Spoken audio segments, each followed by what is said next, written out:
No matter if points are gained or points are lost, there will be much to discuss. For analysis regarding tonight's Winnipeg Jets game, here are Dave Manouk, Ezra Ginsburg, and your host, Drew Mandel. The Illegal Curve post-game show, presented by Play Now, the official sports betting partner of the Winnipeg Jets, starts now.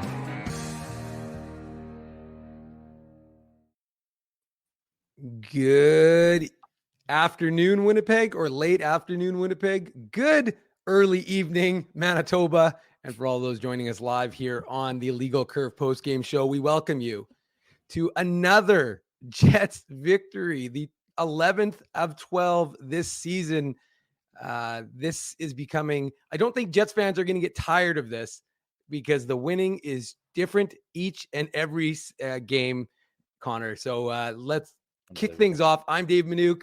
As you'll notice, Connor Rapchak joining us. He's, of course, writing for illegalcurve.com. You see him on WST. We brought him up through the ranks of the Moose, and now he's a full-time Jets correspondent. So, Connor, you picked a good game to join us, your first post game of this season. Of course, you joined us a bunch of times last season on the Illegal Curve post game show, but this couldn't have been a poorer start in terms of if you're a Jets fan, and phenomenal ending with the exception of the uncertainty with respect to Kyle Connor. Yeah, I mean, we were in the waiting room talking about this game before we hopped it. Like, this game had everything. This was an unbelievable game here inside Canada Life Center. Like, this crowd was into it, and how could they not be, right? And it just seems like the Jets, like, they just win. That's just what they do. Like, they're if they go down 2-0, if the officiating sucks, if there's a blatant goaltender interference call that we'll talk about that doesn't go their way, and they get scored on the power play, go down 2-0 really early, it doesn't matter. Like, they're just gonna win. That's just the truth with the Winnipeg Jets right now. There's no way that they're gonna lose. They're playing so consistently up and down the lineup. They had 7 different goal scorers tonight in the 7-4 win. And yeah, this was, for my money, the most entertaining game of the year. Had it all. The officiating was spotty. That always kind of adds some intrigue into the game. Obviously, the 11 goals. And yeah, the defense was optional. Calling penalties was optional or not, whichever way you want to look at it. And yeah, there's a lot to get to. I'm fired up to be here. Well, you know what? It really is. We don't look. Tampa is not a team that Jets fans see very often. I was joking prior to the game and before, of course, when the Jets were in the Southeast Division, when they first came over back to Winnipeg for the first couple of years, we used to call it the Southeast Division, of course, because a lot of the teams weren't particularly good in there. But, there was a little bit of hate back then. But, I always joke, I'm like, some Southeast hate will be back in the building. And yet it did seem like there was a little bit more. And, Tampa is coming off a loss to the Minnesota Wild on Friday night in St. Paul. So you knew that they were going to be looking to kind of rebound and bounce back. And for, our money, like you said, Connor, you were in the building, you had the benefit of being there and seeing that, afternoon games could be a little bit sleepy, a little bit, not the most exciting hockey games. I don't think anybody's going to be saying that after the 60 minutes they witnessed today.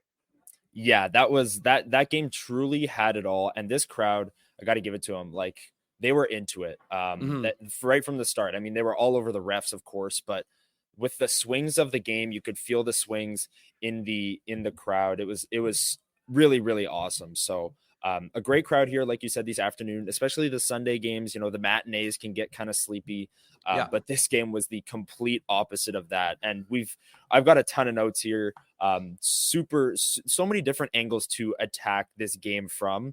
And yeah, that's a great comment there. That's one of the predominant ones that I'm sure we'll get into.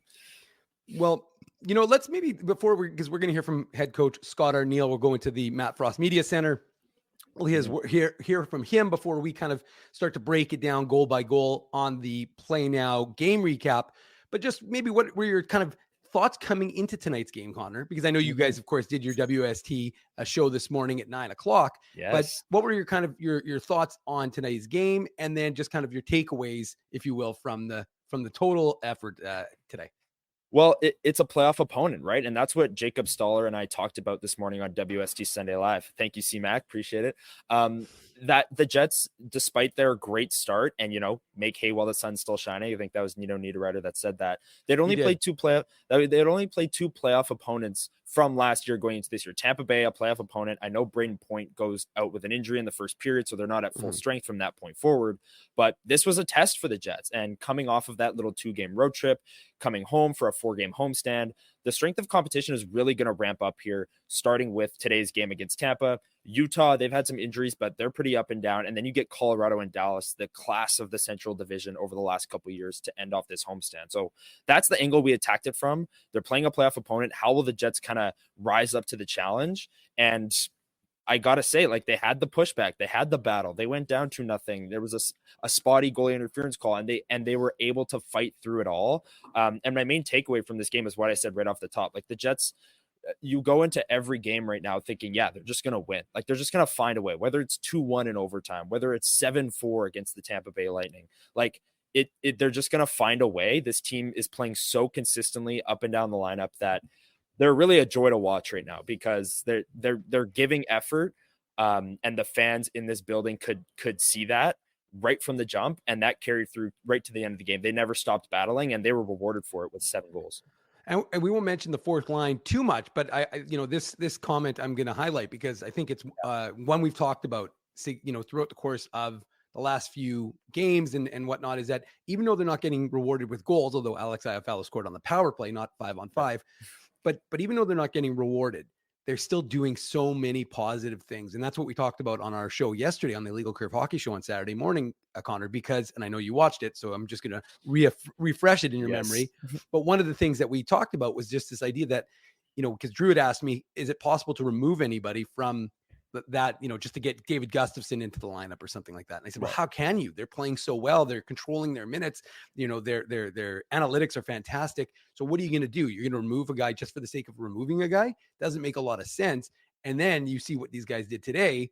And it, again, it's just another example of them all, the confidence they're building. And you see why Scott Arniel, even though Rasmus Kupari only has the 1 goal, you can see why he had that faith in him in training camp, because of based on last year, everybody's like, well, what's the real, value there?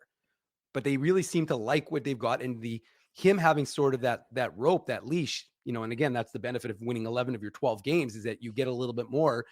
But it just seems that, that line, even though they're not, like I said, they're not scoring a ton, they really are doing all the things. So I thought that the fourth line deserves a little bit of accolades simply because of what they've been able to do. Yeah. And on your point of, like, they're winning, so they're kind of buying themselves time to give these players a leash, give the fourth line a leash, Rasmus Kupari. How about that for Logan Stanley? This morning on WST Sunday Live, Jacob and I talked about how we'd like to see Hayden Fleury get back in the lineup soon, because Stanley, we thought, was struggling a little bit. I mean, Stanley had a fantastic game today. I got to say it. Like, he scores the goal. He has the massive hit at center ice. And that play, the hits, the fights, the instigator penalty into the Alex Iafallo goal, like, that is a game-changing play, and that is where the Jets won this game, was on that play. Like, I know they battled back and it was a full thing, but pulling that at that moment, it was a tie game, and then the Jets take the lead with the Alex Iafallo goal. Because the Jets are winning, they're allowing, maybe a longer stretch of games for Logan Stanley, where they don't have to get Hayden Fleury back in the lineup because he's struggling, because they're winning games, so they can, run with him a little bit longer. And I think it paid off today, because Stanley had his best game of the season. I think there's no doubt about that. Of course, he scores the goal, so that's not like a groundbreaking take or anything like that. But I agree with what you're saying on the fourth line, and I think it's even more true for Logan Stanley. Well, and that's the benefit. This team, and look, we'll have to get an update. Hopefully Scott Arniel will have something on Kyle Connor. My inclination is to believe that he was pulled because of the way his head snapped back on the broadcast, that you thought to yourself, well, maybe there's a concussion spotter. They want to just make sure he's okay. So they pulled him from the game with 3:29. So we don't have an update on him quite yet. And like you had mentioned earlier, Braden Point left after they were saying that he was maybe had a groin issue. He of course scored a goal. We'll talk about him doing the breakdown, but he left and he was not there for periods 2 and 3. Well, the media is slowly rolling into the Matt Frost Media Center. We'll bring you coaches' comments live here on the Illegal Curve Post Game Show, the only show that brings you coaches' comments live. So make sure you are subscribed to this channel. Make sure you're smashing that like button. Make sure you're leaving comments. We love those comments and everything else. So we'll hear from Scott Arniel. I'm sure there's going to be a lot of, to quote former Jets coach Claude Noel, a lot of joy in Joyland, because Connor, I think the theme that I'm just, picking up from this Jets club is they find a different way to win almost every single game. It's not like you can say, well, sure, this, like, even for the most part of this game, I think when it was like 5-4, I don't think anybody else had more than 1 point. I think every single guy, I think there were like 12 or 13 guys had a point, but there were no duplicates. And then I think eventually, like maybe on the 6th goal, Ehlers must have, because he had a goal and assist. But you know what I mean? Like, every guy had a piece of this game. I think almost everyone ended up with a point. So just a remarkable way of just winning. I mean, we're kind of running out of ways to describe this Jets club, because they keep just pulling off victories and you don't expect them to, and you're kind of expecting it to kind of end, the Cinderella story to end, but they just don't want to relent, because they're playing, like I said on Saturday, that consistent style that they got away from last Monday against the Leafs, but they brought it back for the Red Wings. They brought it back for the Blue Jackets, and you wanted to see what they would do against a better team than the previous two. And they're continuing that. And so they're continuing the consistency, and they're also, continuing that very good record against the Eastern Conference teams. Yeah. I mean, I think you hit the nail on the head there. They're really dominant to start the season, and their record reflects that. But the play as of late has been more dominant than maybe it was at the start of the season. They had those overtime wins, which can go really either way early in the season, but it's interesting. I think we've got Scott O'Neill coming up here. Here we go. Do we? All right. We're going to head to head coach, and we'll come back after his words. Scott, why don't we start with the goalie interference that wasn't. I imagine that was, after you guys looked at it, it seemed like a no-brainer to challenge that. Safe to say you and probably a lot of people were surprised at the decision there? Yeah, we were, and we'd call that all day. We would call that, challenge that every time. So they made the decision. We have to live with it. We had to kill the penalty. We didn't, and then we're down 2-0. I just like the way guys, stayed in it, found a way to get ourselves back in the game. Yeah, and I imagine one place all that confidence comes from is knowing knowing you guys can put up some goals and have been scoring 7 more tonight, 7 different guys. That's kind of an example of just the depth this team has. Yeah, that was a wild one. It was just, you get a lead and tie it back up. We were down a couple, got to tie it back up. It just was kind of a wild one that we kind of stayed in. We always harp on staying with our structure, keep playing the way we know how to play, and that we'll get rewarded. And it's great to see some of those guys score some goals that hadn't scored in a while. Logan Stanley being one of them, he gets the goal earlier, but then the big hit and the fight, and that earns a power play. When something like that happens, I imagine there's a collective almost lift that the team feels, and that was a big moment and led to another big moment. It really did. It really sparked the crowd. They got into it, obviously our bench as well, and Stan's a big man, and when he does that stuff, he's going to create more space for himself, and it was a big moment, and then we go out and do what we have to do after that. You've talked before about how, with Stan, you don't want the stage fights or anything, but that moment there, like drawing the instigator and, frustrating the opposition, like, is that kind of one of those benchmarks you want him to be hitting in games and kind of getting their grill? Yeah, I mean, I don't think he had an option whether to fight or not. The guy was on him pretty quick, but the big thing is to be a bully, to get after the skill, get after their players, make them retaliate, whether that's a penalty, maybe get slashed or punched or something. That case there, he draws 17 minutes. So he just has to play that game where he intimidates the opposition, and people don't want to go near his side of the ice, hopefully, and they want to, maybe go somewhere else, and that's kind of how you build that reputation and that sort of identity. Dylan Sandberg scores another goal tonight. He's been shooting the puck a lot more at 5-on-5. His offensive game is obviously something that you guys wanted to see take a big step. What's it been like for that, to see the early rewards with that game? Yeah, we're in November, and he's already got a career high. So the big thing about it, I think I've mentioned a few times, that he's playing with our top 6 a lot more than maybe he was prior to, because he's had to go head-to-head with more of the bottom 6. He knows that, he has a good shot, and he knows that he has to, find a way to get it to the net front. And a great screen on that one. I think it was Scheif in front. But, we talk to RD all the time about, create that. If we were winning races, winning battles to get the net front, we got to make sure that we send that puck there, and that was a great opportunity for him to do that. I don't believe Kyle Connor took another shift after the hit from Kucherov. Was he pulled from the game, or? That was the spotters. Spotters. Yeah, he's fine. He was high-fiving everybody there at the end. So. Did you get a thorough explanation maybe for that goaltender interference non-call? I can't really comment on that. I mean, I think we all saw what we saw. Just felt that Helly never had a chance to make the next save. Understand the first part, but the next part was he didn't have a chance to make the next save, and that was the beef for us. Yeah, I'm not sure what the comfort in discussing officiating hot off a win would be, but it seems throughout the game too, like there may be some non-calls, and at the end there's a non-call, and that Kucherov hit on Kyle Connor there.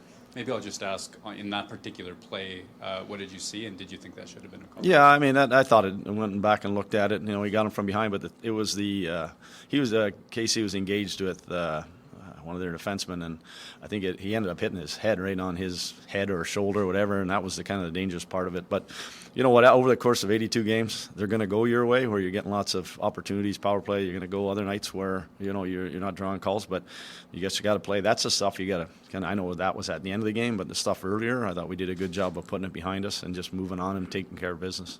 Yeah, another good news question. Nikolai Ehlers obviously setting the record for points by a Danish-born player.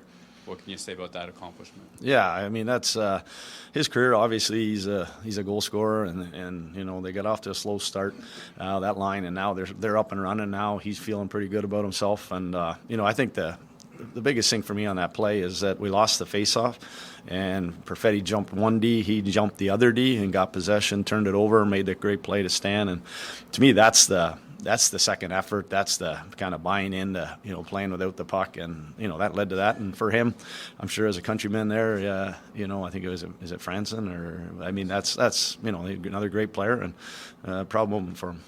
Oh, last one for me then. Is that maybe that jumping and stealing that puck? Is that a theme for that line now? Because I think Perfetti stole one leading to Ehlers' hat trick goal. Yeah, well, that's I think it was Vladdy first, and then Perfetti second. It was both of them.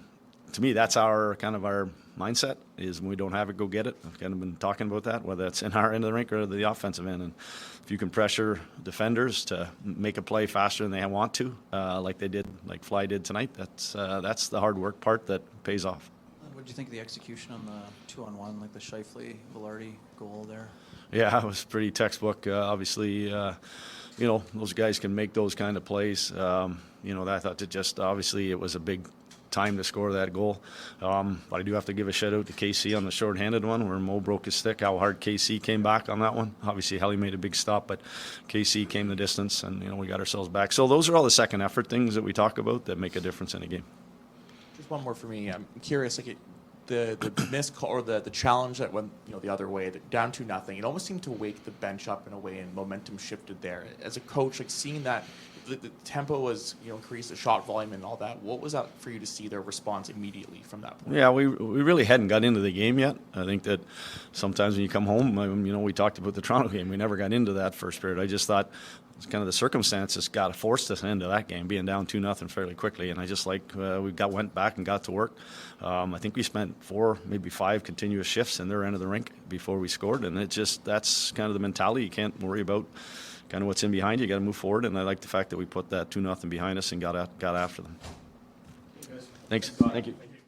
There he goes. Head coach Scott Arniel from the Matt Frost Media Center, brought to you, of course, here on the Illegal Curve post-game show. Connor, I mean, first of all, good news. We confirms that Kyle Connor is okay, that he was pulled from the game as we suspected, based on the concussion spotters wanting to take a look at him, make sure he was okay. But he was high-fiving his teammates, and with good reason. He continues his remarkable point streak. It's now at 12 games. I suspect he's not super concerned about that, but ultimately that's something we get to talk about, especially me, who gets to enjoy dropping these little potpourri. But ultimately, what were your takeaways, I guess, from what Scott Arniel had to say today to the media? I mean, yeah, the number one thing was Kyle Connor's health. I think, he's had such a strong start to the season, and I think that's putting it lightly, saying he's had a strong start. He's been truly unbelievable, and Scott Arniel saying that he's okay, that's a really good sign. And the quote on Nikolai Ehlers becoming the highest scoring Danish-born player of all time, that was a really cool moment as well that I'm sure we'll dive more into. Dylan Sandberg, him shooting the puck more, playing more with the top 6, I thought was a really good quote as well. A lot of interesting tidbits and a lot of interesting angles from this game. And I like Jacob's question about how, Stanley, it's not necessarily staged fights. He's playing with an edge and he hits a guy and then he has to fight. And Scott Arniel even says, I don't think he really had an option there. He had to fight. So I like that aspect of it. Stanley's not going out there looking for a fight. But he had to, and it swung the momentum in this game like Jacob and Scott Arneal and a few of the media members with the questions they're alluded to. So really interesting presser. Kyle Connor, okay, good to go. Deep breath. 12 or 11-1. Oh, almost said 12-1. Maybe we'll wait for Tuesday. But, foreshadowing. Yes, 11-1. And a lot of good sound bites from Scott Arneal. Yeah, no, that's definitely, like I said, the breathing factor is, I mean, of course, you're going to want to make sure he's okay tomorrow, and we don't know the Jets' schedule quite yet, so we'll see soon enough what it's going to look like and how they're going to go in terms of, I don't know if they're practicing tomorrow. I don't think it's been put out there yet, so I'm gonna wait for that. But usually they release the media schedule Sunday night, so we should find out tonight. I was gonna say, speaking of foreshadowing, we're probably getting some insight into who are going to be your hardest working Jets. Because tomorrow, maybe give folks a little preview of what you're going to be doing tomorrow. Yeah, every single Monday on the Winnipeg Sports Talk YouTube channel, I do Winnipeg Jets Weekly. It's just basically supposed to be like a snapshot video of the Winnipeg Jets week, reviewing what happened in under 15 minutes, and previewing the upcoming week, previewing the schedule. And then, of course, I hand out my 3 stars of the week and my hardest working Jet of the week, which always is a fun one, the hardest working Jet. And I don't know. Scott Arneal talked about that back check from Kyle Connor. I don't know. Yeah. Maybe he might, for the first time ever, I think he might get the hardest work, which might be a little bit of a dig at Kyle Connor. But this season, he's been easily one of the hardest working Jets with all the back checks he's had. He's been incredible in every phase of the game. So maybe he's the hardest working Jet. I don't know. We'll see. All right. Well, we've got a lot of goals to get into, 11 in total. So we better get the Play Now game recap underway. And here we go from our friends at Play Now. The Play Now game recap. Learn to play with Play Now, the official betting partner of the Winnipeg Jets. Sign up and get $250 in bonus bets. Conditions apply. 18 plus. Please enjoy responsibly. Well, it didn't take long for something to happen, Connor, because I'm trying to think of the exact timeline, but the Jets gave up the first goal. Well, we weren't sure if the Jets gave up the first goal, but they did, in fact. Because Brandon Hagel, unassisted, although maybe the refs assisted a little bit. It was a good start. Both teams were not like particularly aggressive, but it was like, okay, you can just kind of see they were feeling each other out. And again, two teams that are not particularly familiar with each other, despite my South Least joke earlier in the broadcast.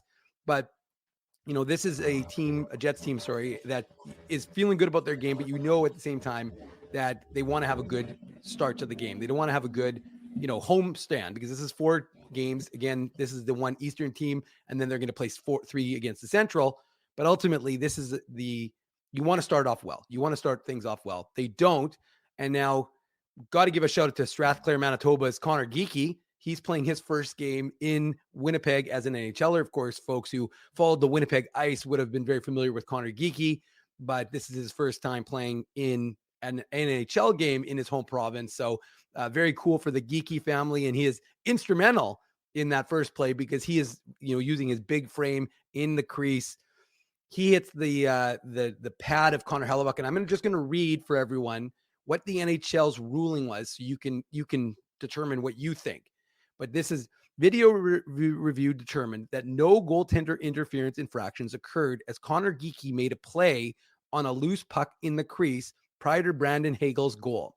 The decision was made in accordance with Rule 69.7, which states in part that, quote, in a rebound situation or where a goalkeeper and attacking player or players are simultaneously attempting to play a loose puck, whether inside or outside the crease, incidental contact will be permitted, and any goal that is scored as a result thereof will be allowed. So that is the explanation from the NHL, which, if you ask me, doesn't necessarily pass the smell test, because I'm not suggesting that you can't go for a loose puck, but it was clear Geekie is digging his stick into Hellebuck's pad, forces Hellebuck into the back of the net, and then Hagel puts the loose puck through. So to me, probably should have just been blown dead at that point. I think that's what Kevin Sawyer was saying on the broadcast. What is your interpretation, and what do you think about what the NHL is putting out there? And by the way, this is not just for Connor, but this is for everybody in the chat, almost 500 of you.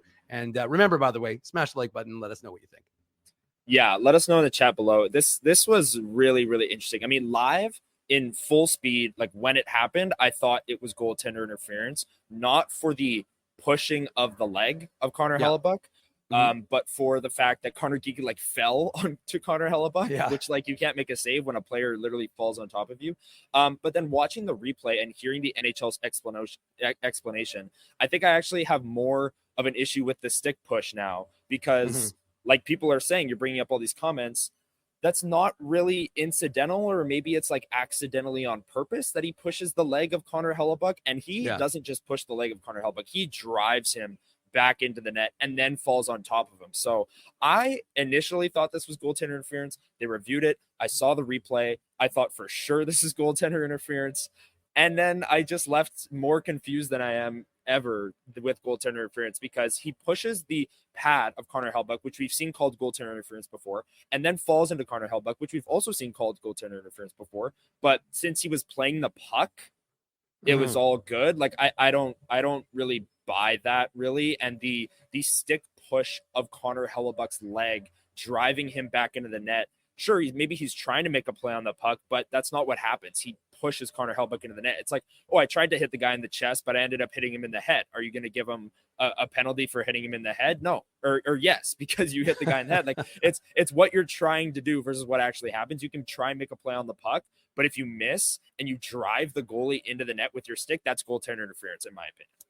Yeah, it seems pretty clear cut. I know the chat, no surprise, of course. You know, this is a chat populated mostly by Jets fans, so I would suspect that they would not be. But you know, I would say at the same time that our audience is pretty good at calling balls and strikes, even though this is not a baseball show and it's not a legal pitch or anything like that. But ultimately, this I just, again, we've watched hockey for a lot of years, and this has nothing to do with Jets colored glasses or anything like that. You watch that play.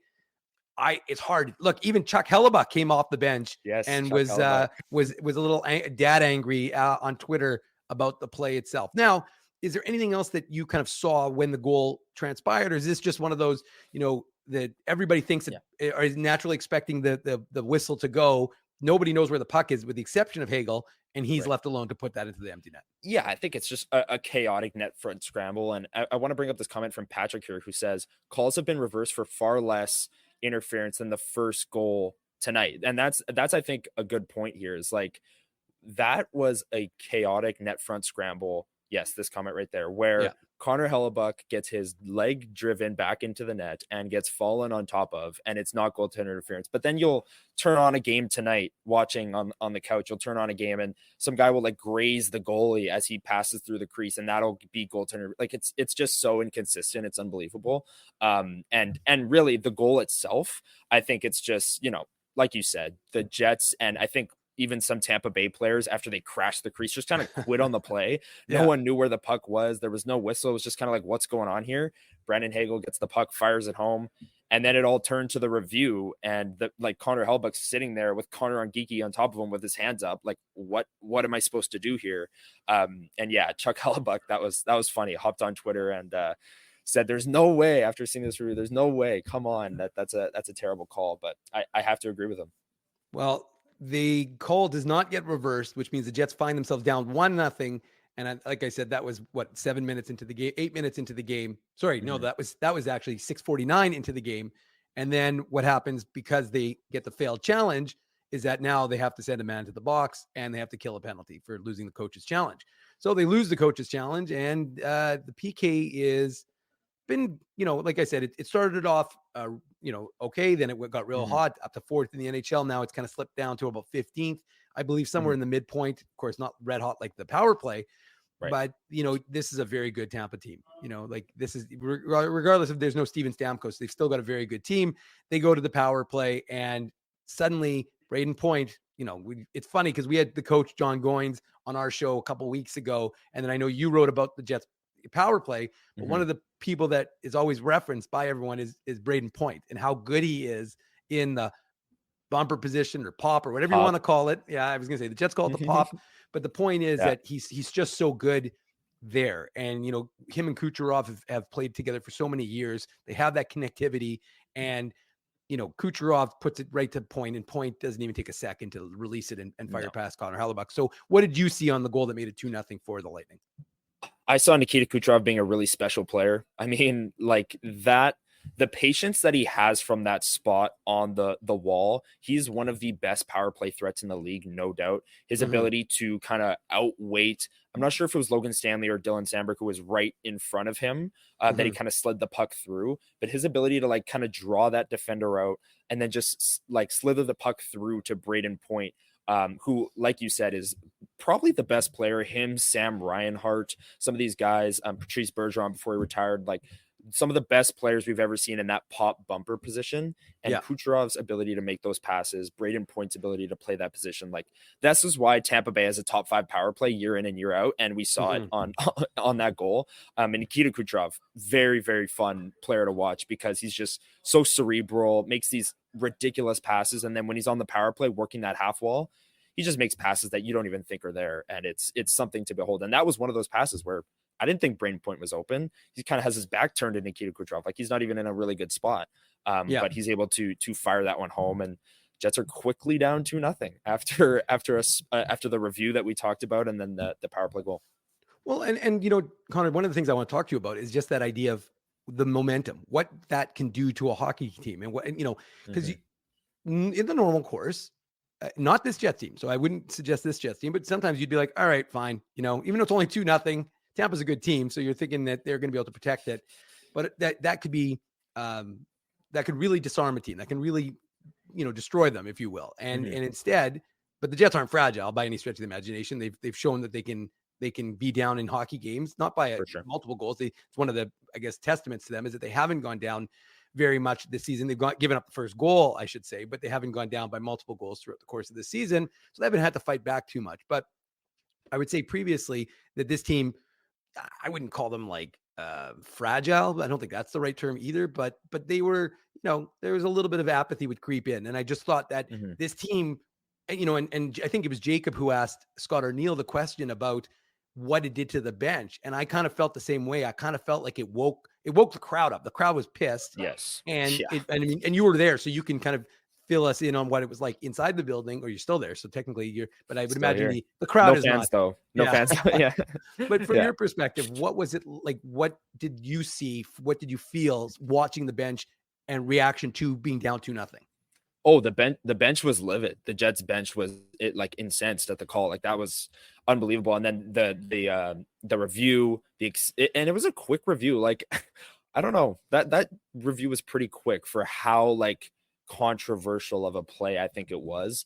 And then the goal, and the crowd is just booing all through the power play, all through both goals, the goal announcements, like they are fired up, super pissed. And then the bench as well, super pissed about the goal.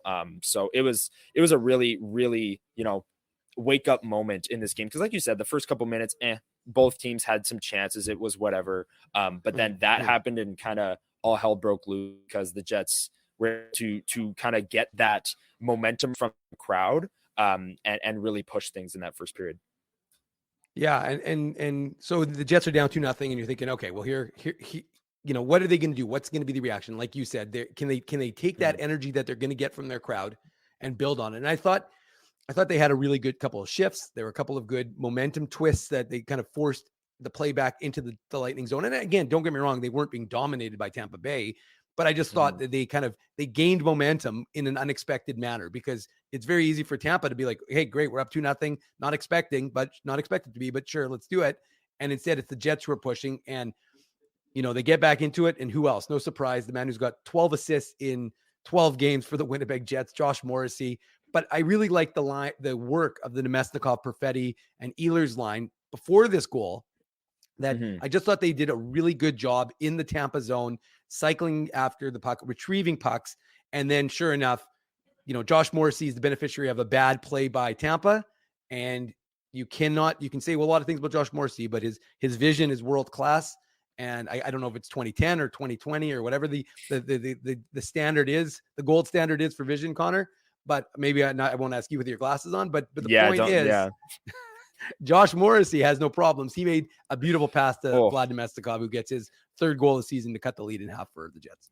Yeah, and Josh Morrissey kind of one touches that pass to him, and when you see him winding up and going to make this pass. Vladislav Nemestikov is not open and he's not ready for the pass. Like he's kind of drifting into an area that might be open. Yeah. And like Josh Morrissey like passes that puck anticipating that Nemestikov's going to be there, and he is. And it's just such a ridiculous pass. And from this angle in the press box, we're kind of looking right at that angle, that railroad pass that he makes. And Nemestikov, like one-timer redirection. I don't really know what that would be classified more as, but that goal is all Josh Morrissey, because that's a ridiculous pass. Like Nemestikov's not open when Morrissey goes to make that pass. It's like in the NFL or CFL, throwing a receiver open. Like that's kind of what Josh Morrissey did there. He kind of threw the puck into the spot that Nemestikov was around, hoping that he would go there and be open, and he was. And the Jets were back into it. And all in all, the first period, I mean, we've discussed the goals here. I thought the Jets played a solid first period, and then to escape from it 2-1 after the goalie interference power play thing, I thought was a win for that first period. I don't know if you agree with that. No, I would agree with it. I thought that they had played well and that they were into it. So I thought that was a good sign for the Jets, that they were, not, like I said, they didn't get down and out. They were very happy, just as we're happy that, we're got so many of you in the chat here. This is the Illegal Curve post-game show. I'm Dave Minuk, temporary host, and he is Connor Rabchak, and he is, of course, writes for illegalcurve.com. He's on WST. He's the most spread out man in Winnipeg media right now, but thankfully he was able to join us to do this breakdown with Ezzy and Drew both away from the show. So Jets down 2-1, as you just said. So you're thinking, how are they going to start the second period? Well, I'll tell you how they're going to start the second period. On fire. They really did. They came out really well, and they're having a significant shot edge. And no surprise, the man who receives a lot of I would say his fair share of slings and arrows, and sometimes he deserves it, I'm not going to lie, but he's also an easy player for folks to jump on, is Logan Stanley. And this is a nice, first of all, again, and it's one of the things that I think Jacob again asked Scott Arneal, was that idea of the aggressiveness, going for pucks and get retrieval of pucks. And Nikolai Ehlers, uses his speed and sets up Logan Stanley perfectly. And one of those things that you want to see from Ehlers is, a little bit more of a dirty play. You know what I mean by that, of course, like just being willing to go and engage a little physically and get pucks, and be able to steal pucks. And that to me is a perfect play by Nikolai Ehlers, and gets the puck. And again, it's his vision, right? We always talk about his shot, but the point is that he sees Logan Stanley. He's got Vlad Nemestikov as well, but then he sees Logan Stanley and lets him load up, and big shot. I'm a little surprised. I didn't think it was a ton of action in front, and yet he beats him to make it a 2-2 game, and the fans are pumped because the Jets, I think that shots were 5-0 in favor of Winnipeg at that point. Oh yeah, they came out in that second period firing, and that was a really nice play from Nikolai Ehlers, who with that assist tied Franz Nielsen for the highest all-time scoring Danish-born player. Yep. Obviously, he gets the empty netter later and becomes the number 1 highest scoring all-time Danish-born player. But really nice play here, and I made a note on the Jets in-zone movement in this period, or at least to start the second period. Like, I wonder if that was an emphasis at the end of the first period, because not only were the forwards, cycling the puck around and moving as much as possible, but the defensemen were too. And Colin Miller, I don't know, almost took an interference penalty moving in the offensive zone as he basically set a pick on this play, or on an earlier play. And then Logan Stanley, this was more like off a face-off, the offensive zone cohesion there with Nikolai Ehlers finding Logan Stanley, who again, in zone movement, he's not just glued to the point, he's moving into that high slot, and wires one home. Again, like you said, I don't think there was much traffic in front. I wasn't expecting this shot to, beat the goaltender clean, but it did. And yeah, it was the biggest impact, or not even the biggest impact Logan Stanley made, because we'll talk about the hit and the power play draw later on, but a really nice goal. Jets tie it 2-2, and they have all the momentum at this point, and it doesn't end there. It does not end there, and it does not take long for them to take their first lead of the game. Beautiful passing play between Mark Scheifele and Gabriel Velarde. And one of the things that we're seeing more and more from that duo, Connor, I think, is that chemistry continuing to build. And that's, I know that Scott Arneal took a little umbrage with the questioning of the 5-on-5 play of that line and the performance. And it's an understandable one because they weren't producing. But at the same time, one of the luxuries that this Jets team has because of this unprecedented start, is they have the ability to let things kind of play out. And I know that Scott Arniel wanted to see Kyle Connor, Mark Scheifele, and Gabriel Velarde. And I know people say, oh, they've played more 5-on-5 minutes than anybody else, and Sure. But like both guys, Kyle Connor, Gabriel Velarde, both healthy.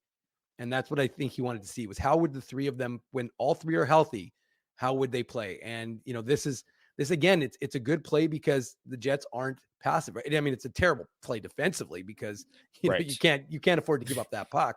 And that was McDonough, I believe, who made the mistake there. But the one thing you want to see from your top line is that they take advantage of miscues, and that's exactly what they do on this goal. And also what Josh Morrissey and Vladislav Meskov did on the Jets' first goal of the game. And one thing that you hear all the time with really good teams is they're able to take advantage when you make a mistake. And this is that. It's a terrible turnover right at the blue line to two of the most talented players on the opposing team. Like, you just can't turn that puck over if you're Ryan McDonough. And then what a pretty passing play between Scheifele and Velarde. I thought Velarde was going to shoot that puck. The goalie, everyone in the building thought Velarde was going to shoot that puck. He slides it back to Mark Scheifele, who makes it 3-2. And the Jets scored 3 unanswered goals at that point. They have all the momentum, like we said, starting that second period. And yeah, just a really, really nice play. I thought Gabriel Velarde, he didn't score, but I thought he had a really, really good game. And this was a really nice pass, obviously giving the Jets lead at the time. But I thought he played a really good, complete game in all 3 zones tonight. And this was just like the highlight reel portion of it, I guess. Well, first of all, we're going to give a little credit where credit is due, because that's our The Seagram shot of the game. Big thanks to our friends at Seagram. Seagram's 83, Manitoba's favorite Canadian whiskey, because even though it wasn't the most difficult of shots, I just thought it was a nice shot. And Mark Scheifele put it up top corner on the one-timer, and it was just, you just like to see, like I said, that ability of those guys. And I agree with you. And one of the things I've been talking to players about, whether they're Jets or Moose, is this idea of, can you determine like your level of success even when you're not getting on the score sheet? And we spoke about that. I think the fourth line exemplifies that, because if you look at the advanced stats, their numbers have been great, but not many do. Most people just look at the box score, and they haven't been showing up on the box score. Well, here they are on the, this is another opportunity for this line to show that. And Velarde, I agree with you. Dan and Kevin talked about it on the broadcast, how he started off the season rather slowly. And, he just took, I remember, like I've shared this story before, but like how when Gabe Velarde was asked, to speak, like someone said, oh, can we speak to Gabe Velarde after practice, whatever. He's like, why do you guys want to talk to me? I haven't done anything, know? Yeah. And so, and that's just the way he is. He's an honest guy, but I just think like you can just see now that the confidence is there, and he's starting to make those plays. And I agree with you, especially along the wall, using some size. He's not the biggest guy, but he's, using his good hands along the wall to secure pucks and to create opportunities for his line mates. Yes, absolutely. There was a really nice play at the blue line. I think it was in the third period. It didn't amount to anything, but he basically boxes out Victor Hedman entirely with his frame and is able to enter the zone, not really with speed because, he's stationary boxing out Victor Hedman, but that's a play where you see the defenseman step up, chip the puck, and it's going back the other way because, most players try and chip it, or they don't really get in the way. Or they just try and whack it into the zone. But Gabriel Velarde completely boxes out one of the biggest defensemen in the NHL, Victor Hedman, and uses that. I think he's 6'3", 220 pounds, roughly, Gabe Velarde. Don't quote me on that, but he uses that. We're quoting. Okay, you're wrong. Okay, we're quoting. Okay, I didn't know. But he uses that frame to box out Victor Hedman, and that's a really nice play. But the hands along the wall, I think, is the biggest thing for Gabe Velarde, and the hands in tight and just his hands in general. And you saw the passing ability kind of shine through on that Mark Scheifele goal, kind of faking a shot and being able to slide it back, putting it on a tee for the Seagram's shot of the game. Yeah. And, things look downtown. And again, maybe Connor, you can speak to what it was like in the building, but it just seemed like the roof was ready to blow off that place because fans were jazzed, right? I mean, you've got a game where it's 2-0 and that folks are down and out, and all of a sudden, unexpectedly, the Jets have themselves a 3-2 lead. So like I said, it felt like the crowd, I'm not going to say it was a playoff game because we know how loud that building is during the playoffs, but it felt like there was a little more intensity to a game that really shouldn't have a tremendous amount this early in the season between two teams that are not significant opponents. Yes, absolutely. This was maybe the loudest. I mean, the Leafs game, because there's so many Leafs fans, that was a good atmosphere as well. But this was, I think, the loudest game inside this building because you could feel the momentum. You started off with that spotty goaltender interference call and the fans getting into it and really getting behind the players at that moment. And then the 3 unanswered goals. And then these 2 goals coming very close together with the Stanley goal and then the Scheifele goal, putting the Jets in front. So really, really nice crowd today. I know the number might not flatter people for attendance, but they made themselves heard. And it was a great Sunday game inside Canada Life Center. Well, it wasn't going to be a lot of celebration though, because the goals, the Jets, I think had a 7-0 shot edge through Mark Scheifele's goal, maybe just one after him. Like I think it was either 6-0 or 7-0 when Scheifele got his shot. And then, less than 2 minutes later, it was like a minute and 3 seconds later, I should say, Michael Chafee, I'm probably mispronouncing that, but sorry to Mitchell. I don't know why I said Michael, but Mitchell Chafee evens the game with what I thought was a nice shot. I thought probably the weakest goal that Connor Hellebuyck gave up. I thought of the 4 goals against this game. I thought this one was one that he probably should have had. Yeah, I agree. I mean, we've become so used to Connor Hellebuyck making just routine saves all throughout his career, and especially this season. He's had such an incredible start with his numbers and the Jets not allowing many goals in all these games. So when you see him let in a goal like this, it does, give you second thoughts, because it's just like you don't see that from Connor Hellebuyck very often. But I agree with you. I think this was the weakest goal he gave up, and at the time as well, like the Jets had all the momentum. They scored 3 unanswered. The building was buzzing, and then this one kind of goes in. And again, it's a shot. It beats him, but it's one that I think he could have had. But the Jets outscored their goaltending tonight. That's for sure. Yeah, it's a bit of an and it's not just on Connor Hellebuyck, because Cole Perfetti, and I don't know how much time had elapsed. Like I don't know how long that line had been out there for that shift, but it's an unfortunate one, because there's not a ton of. Like they could have had that puck. They could have kept it deep. And then, Cole Perfetti goes for one. And, to the credit of, what's his name? Paul, he blows right past Cole Perfetti and gets right in front of Connor Hellebuyck. So Connor Hellebuyck has to be aware of the pass across. And I'm wondering if he was thinking about that when Chafee made the shot, because of course, like I said, it's just not one we're expected. We're usually used to seeing beat Connor Hellebuyck. And it was the first shot of the period as well, right? 7-1 had been the shots when it was 7-0, and then he takes that shot. So 7-1 through that point of the second period. And somehow it's a 3-all game. So what are your post 40-minute takeaways? Anything not necessarily goal related, but anything from that point that you're wanting to focus on? Yeah, I thought the Jets were the better team through the first 40 minutes. Like we talked about the first period, I thought they still were the better team, even though they came out on the wrong side of the score sheet with the goal interference goal and then the penalty and the power play. And then the second period with the 2 goals kind of back to back, going bang, bang, to quote Dennis Back there. Really, really strong opening to that second period. And like you said, the shots were 7-1, and that first shot was Tampa's goal in that second period. So I really do think that the Jets were the better team through 40 minutes. And I think Braden Point being out in the second period, like you could tell that Tampa is a different team without their top line center. Obviously, every team is. But he has such a big impact in all situations for Tampa Bay that his absence in the second period was really noticeable. So maybe that's why the Jets were able to, carry that first period through into that second period. But I thought they were the better team through 40 minutes. And then the third period, which we'll talk about in a second here, that carried through entirely. Well, the Jets are going to get a power play. Now, how do they get that power play? Well, I mean, it is the play of the game. If we have a shot, technically, I probably could have given this the shot of the game. We tend to think of it as a shot on net, but Logan Stanley is 6'7". That's always the joke. I always say he missed an opportunity to pick. He should have picked 67 as his number, not 64. But the fact is, one of the things that's lacking from him, and I even thought it actually in the first period where he got hit by, I can't remember who it was in the first period. Someone hit him right near where we sit in the press box. and he went down. And I thought, you're bigger than that. You need to play bigger than that. Mhm. You can't let someone knock you down that easily. And that's one of the big things with him, is that the Jets, I mean, it's one of the things that Elliot Friedman talked about in his 32 Thoughts column 2 days ago, about how maybe if the Jets are winning, they're going to add, and would they consider adding size? Well, Logan Stanley's size on the blue line, he doesn't play particularly aggressive, Mhm. but maybe that's changing, because this play is a beautiful hit, and it was on Glendening, right? I think. And Yep.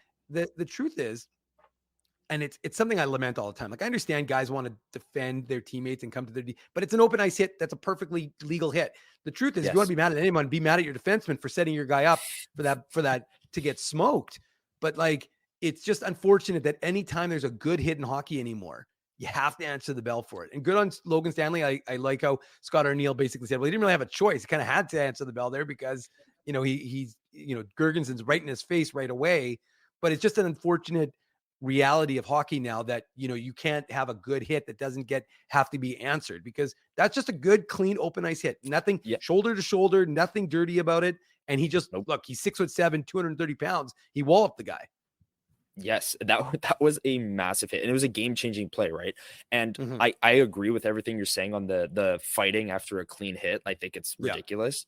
Yeah. And I love the fact that they called the instigator. Like, this is something that I have been like you don't see it. It's so inconsistent, right? Like, you'll see a clean hit, you'll see a guy fight, and then there's just no penalties. The fight is it. That's it. But they actually called the instigator, and because of that, it was a game-changing play. Logan Stanley lays the clean hit. The crowd super into it. The fight gets the crowd going as well, and then they get the power play off of it, which Alex Iafallo scores on. So this was a true game-changing play from Logan Stanley. He had the goal, which obviously changes any game when you score a goal. That's not groundbreaking at all. But this hit, the fight, getting the crowd into it. The crowd was already into it, but even more so after this play, because he absolutely crushed Glendening. Like, that was one of the biggest hits I've seen live. And then, they called the instigator. I was sitting up at the press box like, thank you. Like, this is what the instigator penalty was meant for, is when there's a clean hit, the guy stands up for him for no reason, and you're fighting for no reason. Like you said, he should be more mad at the defenseman who threw him a suicide pass right up the middle of the ice and got him crushed. But he fights Logan Stanley. Yeah, your team should be down 2 minutes for that. And say what you want about the officials tonight, they weren't great. I think everyone can agree on that. I love the fact I love when officials call the instigator penalties for these useless fights. It's useless, absolutely useless. No, I would absolutely agree with you. It's like, it just doesn't make any sense. Look, again, like I said, I understand you want to come to a guy's defense, but defend him. But like, maybe don't give him a suicide pass in the first place, and you don't have to worry about him getting smoked. Well, anyway, so it is a 3-3 game, and the Jets head to I think that was their second power play of the game, and Alex Iafallo. I don't know what Tampa's doing, and I know that Tampa's PK is not particularly good. If I recall correctly, in the pregame report I wrote about it, I want to say it's like 25th, I think, in the NHL. Oh, good memory by me. 25th in the NHL is the Tampa PK, and you can kind of understand it, because it's really not very good. Like, Nikolai Ehlers comes in, sets up, and I like, again, it's another thing we've seen with this team, Connor, is that everybody's getting a touch on the puck. And, when Alex Iafallo is left that wide open, I mean, you got to feel good for him, because he gets rewarded, because we've talked about how good the fourth line is played, even though it's not a 5-on-5 goal and it's not on his line, he gets rewarded with a goal. And now he feels like he's got something into this team, because, like I said, even though we can laud them for their good play, the guys ultimately want to score, contribute in some fashion. Yeah, and with this goal now, Morgan Barron is the only forward who played tonight who still has yet to score a goal this season. I guess now he's the only player, because Logan Stanley scored in this game as well. So the only player that dressed tonight that yet to score a goal this year is Morgan Barron. And you could tell he was trying on that empty netter that Cole Perfetti ended up. He also had that nice wraparound. Yeah. Oh, he again, like we said right off the top, fourth line had a strong game. But this goal from Alex Iafallo, he's just standing there. Like, it's not like he's really moving into that area either. He's just standing there. Tampa Bay, clear miscommunication, leaves him wide open. And a pretty soft goal, like not a soft goal, but like he didn't blast this puck through the net or anything of that nature. But hey, it's a goal. It counts. It counts all the same. And it's all because Logan Stanley laid that hit, drew the instigator. Jets went on the power play. First unit doesn't get the job done. Second unit, which we've seen many, many times this year, steps onto the ice and scores and gives the Jets a massive goal in that moment. And yeah, this building was absolutely rocking with that sequence of events. And to the credit of the first unit, I thought they had some very good looks. They just couldn't get it to go. I agree. So you're thinking, well, the joy is back in Joyland. The Jets have a 4-3 lead. It's early in the third period, lots of time left on the clock. And then, it's funny because we said, Connor Hellebuyck might want to have one of those ones, the shot back, but this one is just a clear miscommunication, right? They've got the puck, they've got possession. Josh Morrissey's got someone on him. He gets it over to I was going to say Nikita Kucherov, but that would be foreshadowing. But he gets it over to Vlad Nemesnikov, and you think, okay, Nemesnikov's got it, but he kind of mishandles it. And Connor Hellebuyck thinks Nemesnikov's got it, and I'm maybe a little bit casual is a way I'd phrase or reference his play, and so he's not quite set. And look, Nikita Kucherov is one of the best guys in the NHL for a reason. He takes a kind of a swipe and he knocks that puck past Connor Hellebuyck, and suddenly it's a 4-all game, and you're kind of like, what the hell is going? Like, that is at the point where I was like, what is going on in this game? Like when the Jets made it 4-3, you're like, okay, are they going to build? And then suddenly it's a 4-all game. Yeah, I saw a similar goal in my beer league game last night. Just like way too casual in front of the net. Guy just whacks at the puck, goes in. That was a weird goal. And yeah, at this moment in the game, like so much has happened. It's so chaotic. And then one of the weirdest goals you'll see this season so far in any Jets game. Just way too casual in front of the net. I agree. And Kucherov, I mean, I don't know if I'm going to give him credit. I think any player would kind of just swipe at that puck and see what happens. And miscommunication. Connor Hellebuyck's been really good playing the puck this year. Yes, he has. Kind of a, like you said, miscommunication there, slow getting back to the net or late getting back to the net, I should say, not necessarily slow. And then Nemesnikov, I mean, maybe he thought Hellebuyck was in his net and he could, make that move to the middle or towards his own net and get around Kucherov and be okay, even if he poked it. But yeah, really, really, really interesting goal. One that you don't see very often. And now what was the feeling like? What was the kind of, not from the crowd, but like from the players? Did you kind of notice a sag, or did they just, because again, it didn't take very long that we're going to get into the next one, but what was your kind of observation from, what could be a particularly deflating goal? Yeah, like that's one thing with the Jets this year. I think they're not letting these things rattle them. Like this is a really weird goal, way too casual. It goes in and now you're tied and you've done all this good work. Logan Stanley had the hit. You got on the power play. This building's going crazy. And then you let in this goal that isn't even really a goal. Like it's weird, right? But they don't let it kind of get to them in a way. And like you said, they really bounce back immediately and score every goal from here on out. So it was the feeling I got from the building was kind of shock. I think I got that feeling from the players as well. I was kind of like, what just happened? But they got right back down to business and didn't let it rattle them because they knew. I mean, it was a 4-4 game at the time. Clean slate, third period. You gotta strap on your work boots and get the job done. And I think that they remained focused in this moment despite the weird nature of this goal. Well, and again, this is one thing, like you said, I think that's almost unflappable. Maybe that's a good way of describing this Jets club. They do seem unflappable. I mean, we saw it going down 2-0 early in this game. And then again, you give up a weird goal and it doesn't rattle you. It doesn't kind of derail your success. And like we say, speaking of success, not very long shortly thereafter, I think it was about 47 seconds or something like that. Kyle Connor, moving around the way he does and finding space. And then Dylan Sandberg really just puts it on net. And that's one of the key themes we've talked about throughout the course of this season already is how, Rick Bowness wanted his defense to get more goals. They didn't have enough production. So last year, I think his goal was 44 goals. This year they're leading the league in terms of points as a collective group. They're on pace for 60 something, and credit Dylan Sandberg. I mean, this is just a smart play by a young defenseman who's being asked, one of the biggest question marks, I kind of put this out on Twitter, but one of the biggest question marks ahead of this season was, would Dylan Sandberg have enough offense to be a second pairing guy? And I mean, obviously, defensively, would be able to step up and be that guy as well. The Brendan Dillon, if you will, that's who he's replacing.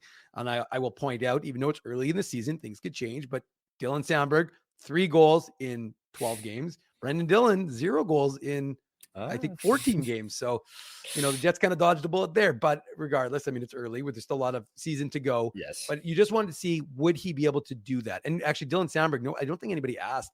But he also left the game a little bit early. He was a little bit, I thought he hurt his leg on one of the late plays in the game. So I don't think anybody asked Scott or Neil about Dylan Sandberg. They may not have noticed because they showed him leaving the game very late in the game when the scrums were happening.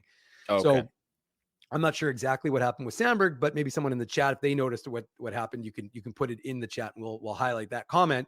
But, like I said, he's just smart. And, he doesn't get an assist on the play, but you got to credit Mark Scheifele being in front, creating a screen. So what'd you see overall from that sequence? Yeah, I mean, I never played defense growing up, but one thing my minor hockey coaches always said was, you want a well-placed shot from the point. You don't want it to be at head height. You don't want it to be along the ice. And this was a really well-placed shot from Dylan Sandberg. And I think that's one thing he's done this year well is it's a skill getting the puck to the net and having it be a tippable shot for Mark Scheifele, which this one is. I initially thought Mark Scheifele did tip it, but no, it was Dylan Sandberg's goal. But this is a shot. Mark Scheifele's in front of the net. There's a good screen. It's a well-placed shot. Scheifele can tip it. It can beat the goaltender clean. There's multiple ways that this situation can end well, and that doesn't happen if Dylan Sandberg winds up a slap shot and puts it head height over the net, right? Like this is smarter shots from the point, I think, outweigh powerful shots from the point sometimes. Like there are times where Colin Miller, step into that thing and take a stride and let one loose, like the St. Louis game, for example, right? But this is a moment where you need a well-placed shot. It needs to be tippable. It needs to get through the sticks in front, and it beats the goaltender. And Dylan Sandberg, I think that the offense is something that he's really added to his game this year because, like you said, he had 2 goals last year. He had, I think, 3 career goals coming into this year, and now he's got a career high of 3 in just 12 games. So that's a really, really positive element for the Jets defense core, is Sandberg getting goals and providing offense. I'm not going to fact check you too hard, but it was 1 goal last year, 2 goals the year before. Right. 2 goals.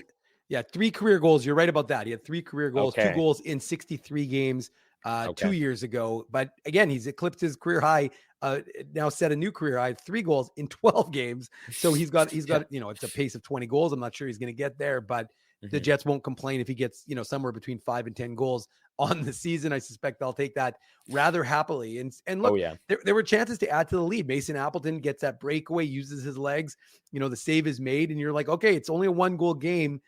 How are the Jets going to kind of persist? Now, we're not going to break down the empty. Oh, I should mention though, on the Sandberg one, I kind of did, but just to be clear, Kyle Connor extends his point streak to 12 straight games. And again, if you want to be like the NHL, then he actually has like a 20-game point streak because it was 8 games before the end of last season to conclude things. So he remains on fire. Great pass over to Sandberg. But like I said, then you go into the prevent and, the Lightning pull the goaltender with quite a bit of time left. I think it was like about 4 minutes, 3.5 minutes to go in the game.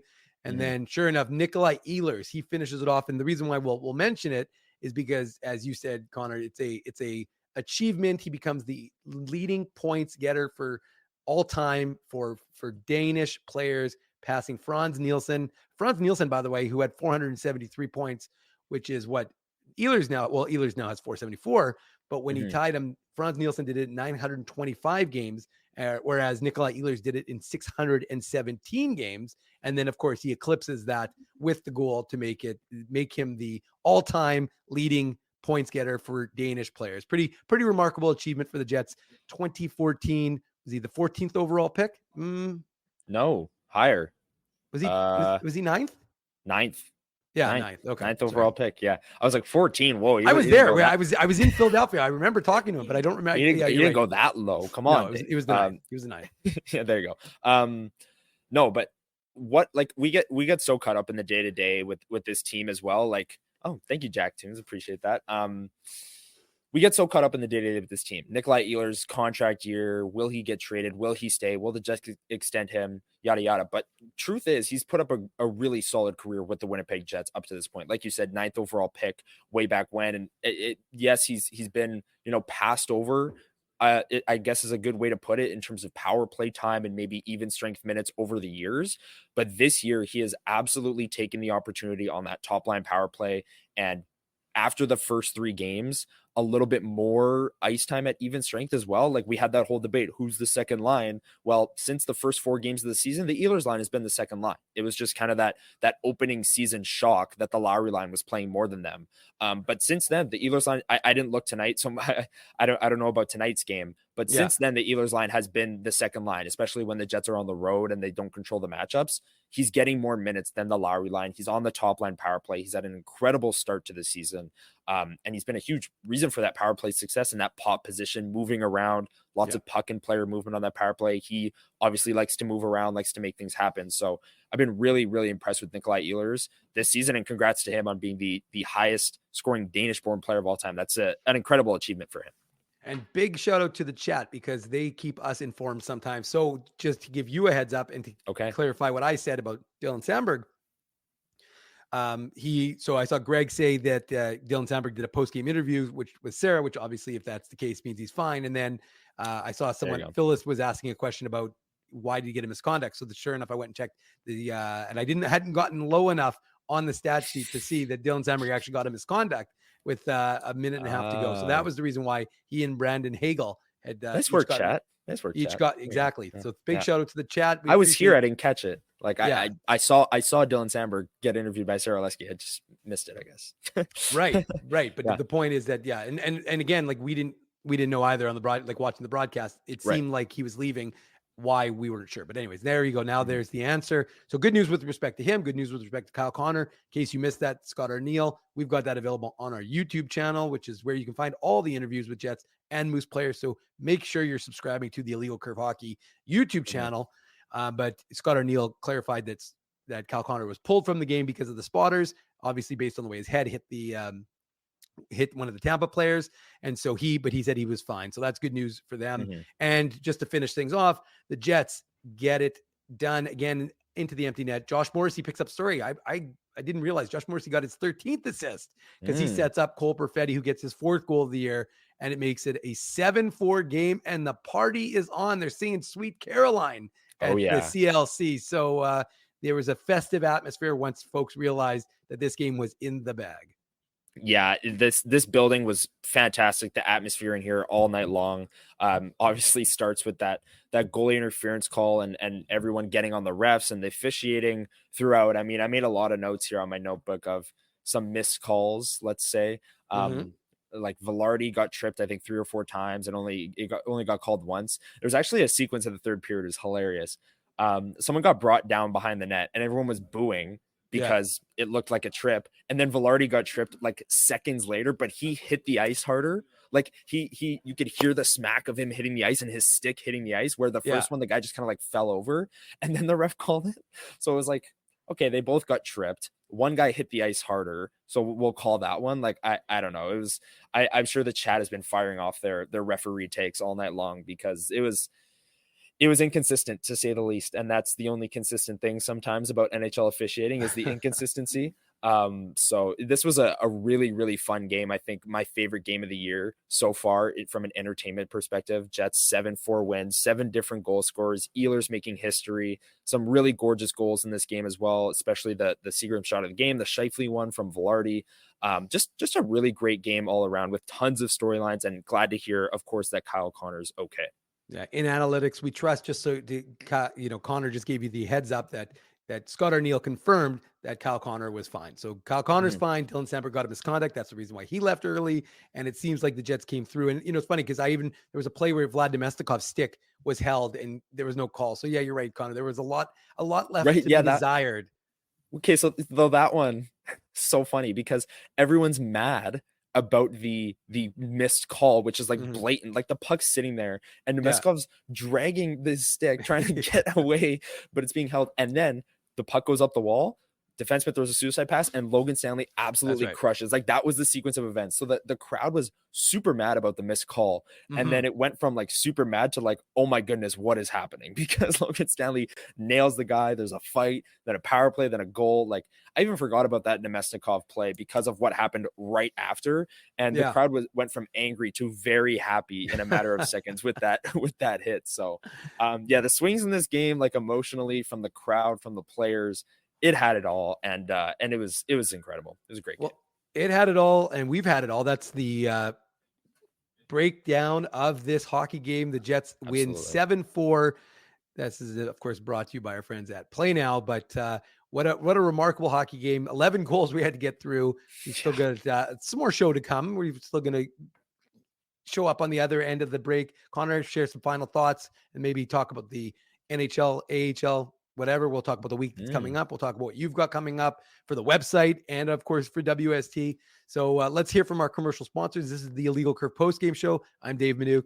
He's Connor Harapchak. And make sure you smash that like button. Make sure you're subscribing. We like comments as well. We like the comments in the chat, but we also like comments on the videos. So if you can, throw a comment on the video. Let us know what you like, what you dislike. Generally speaking, I hope it's what you dislike is Drew and Ezzy and not from me. But regardless of that, we appreciate any sort of feedback that we get from everyone. Anyways, these are words from our sponsors, and we'll be right back after those. We want to thank you for not betting with Play Now and choosing our illegal gambling site instead. Because we couldn't afford things like this without your money. So much of your money. Now you might have questions like, Do our profits benefit your community? No. Or bet with Play Now, Manitoba's local legal and secure gambling site. Dining, entertainment, parking, and convenience, all in one spot. City Place is located in the heart of downtown Winnipeg, attached to the Canada Life Centre. Whether you're working, living, or out for a night in the downtown, make City Place your go-to destination before or after the fun finds you. Lunchtime, game time, anytime, visit City Place at 333 St. Mary Avenue, next to Canada Life Centre. Holt Dental, the new official dentist of Illegal Curve, has a philosophy rooted in two unyielding principles: genuinely caring about patients and providing outstanding service. Being a patient of Holt Dental means more than just checkups and treatments. It's taking the time to listen and talk to each patient so they can achieve the best long-term health, functionality, and aesthetics for their teeth, mouth, and gums. Conveniently located at Grant Park Festival on Taylor Avenue, Holt Dental is dentistry of the highest quality in a comfortable and relaxed environment. For more information, visit holtdental.ca. Oh, and there's plenty of free parking at the front door, too. Celebrating its 40th year as Winnipeg's home for stand-up comedy, Rumors Restaurant and Comedy Club has recently been named Canada's top comedy club and a top 5 comedy club in North America.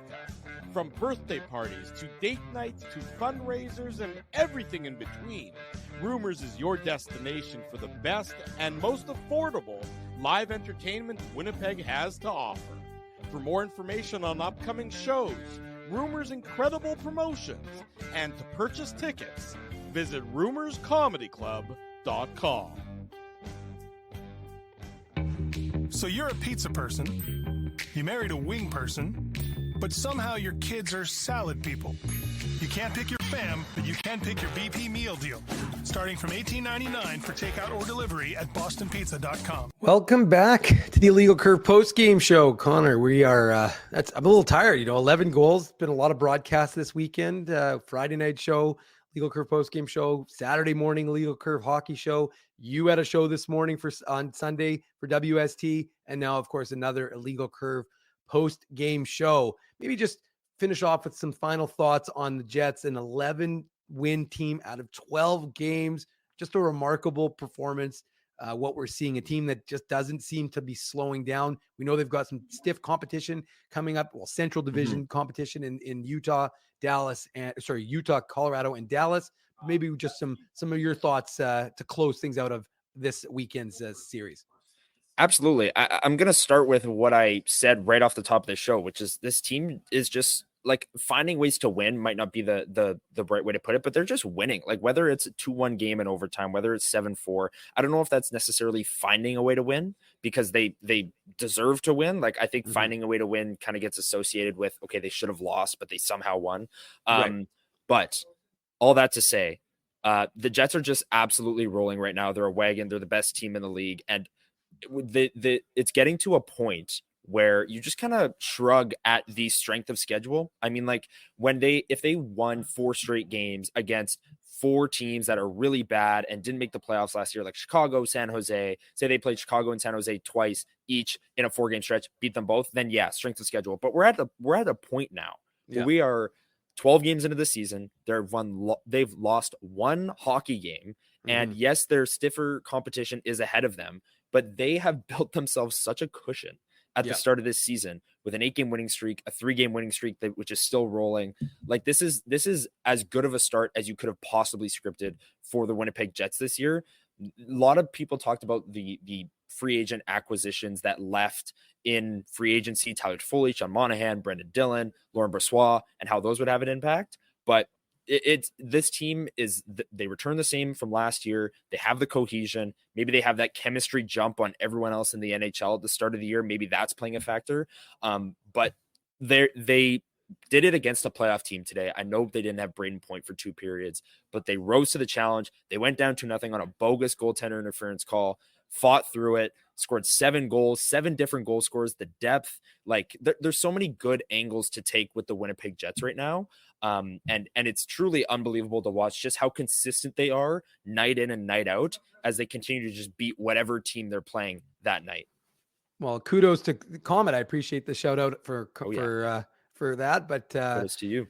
Yeah, well, you know what? Like I said, I had nothing else to do. I was on the IR, of course, with the little thing of COVID. I was trying not to share it with anybody else, so I stayed away from the game today. I didn't want to give anybody didn't want to share. I was not a sharer. We appreciate that. We appreciate that. Yeah. I should be good for Tuesday night when they take on the Utah Hockey Club. That, of course, is when our next Illegal Curve broadcast will be coming your way. How do you find out about these things? Well, you make sure you're subscribed.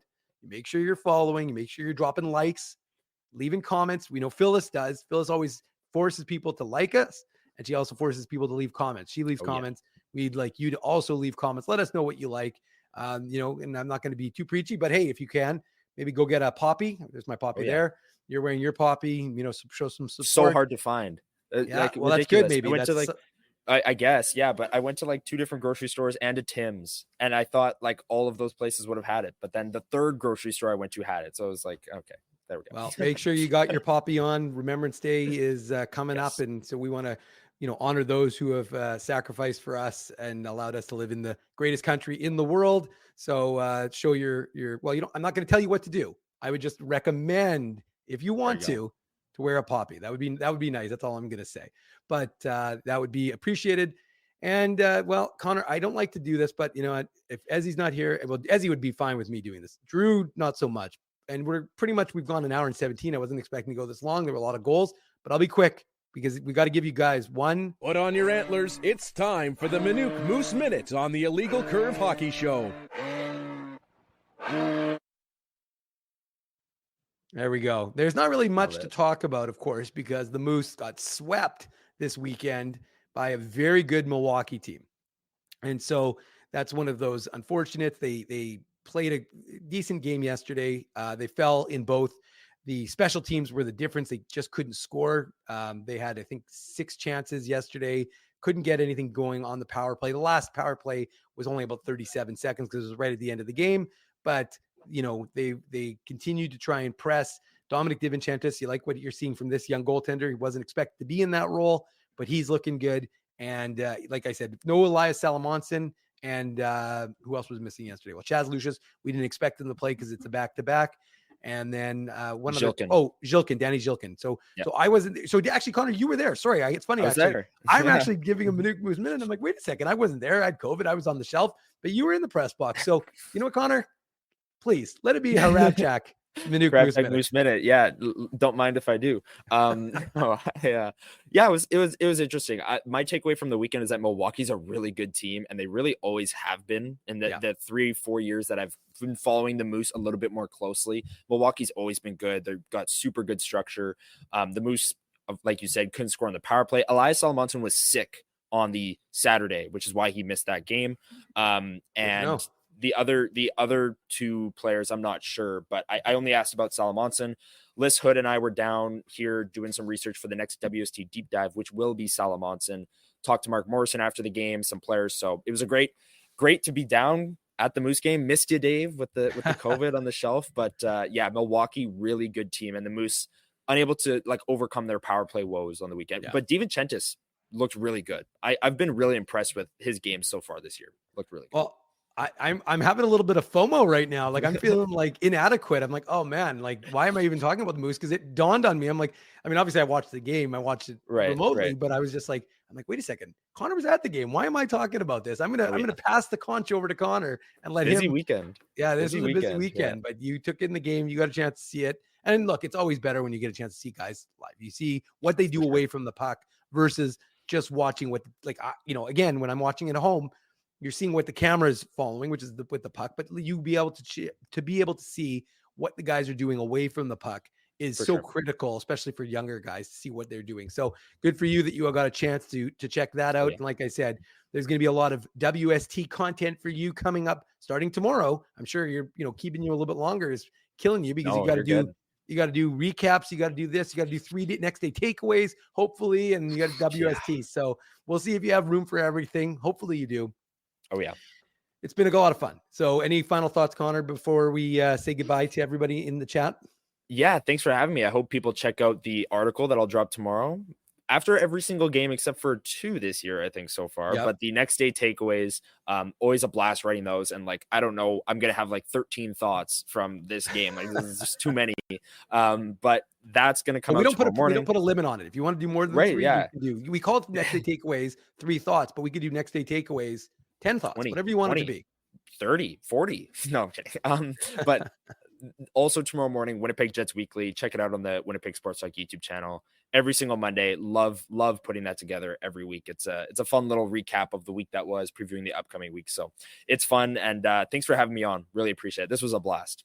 Well, we always enjoy having you on, whether it's the Saturday show or the Illegal Curve post-game show, but that is going to be the end of that. Big thank you, first of all, to every one of you who have joined us for 3 broadcasts this weekend on the Illegal Curve channel.